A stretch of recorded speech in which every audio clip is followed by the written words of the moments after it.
Во пресрет на празникот на жената 8 март вчера во основното училиште Гоце Делчев во Тетово беше организиран панаѓур.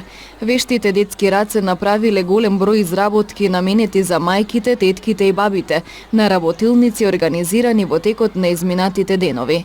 На штандовите присутните можеа да купат и колачи кои децата ги подготвиле заедно со нивните мајки. Денеска во училиштето имаме панаѓур и мајките доаѓаат да ни купат за заедно да го прославиме денот на мајките.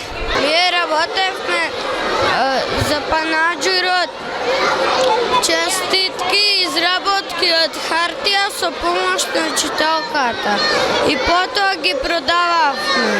Учителката ни даде да правиме ова за овој ден за панаѓур да продаваме и ако ќе купиме хартија од тие пари и учителката ќе не носи на чаштење. На 8 мартовскиот панаѓур учествуваа учениците од 1 до 5 одделение, кои дале се од себе да ги изработат најубавите подароци за понежниот пол. Прво, децата се многу радосни и многу се креативни во самата изработка на самите работилници.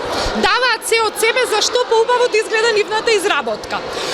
А денеска пак е сосема нешто друго. Прекрасно е да се види нивната насмевка, кога некој доаѓа и сака да го купи нивниот производ. Тогаш се пресреќни и мислам дека тоа навистина нема цена кај учениците. Овие денови по сите предмети, сите наставни единици ни се посветени за денот на жената, особено за денот на мајката, нели?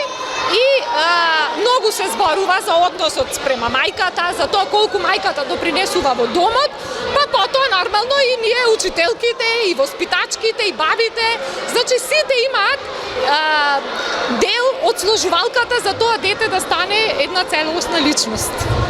Во текот на оваа недела по повод Денот на жената беа организирани работилници во објектите на детската градинка Младост во Тетово. И овие деца изработуваа честитки и најразлични подароци, со кои ќе ги израдуваат своите мајки, тетки и баби. Повеќе за панаѓурот во основното училиште Гоце Делчев и активностите во градинката Поток во детската емисија Тути Кидс во недела во 11 часот и 15 минути.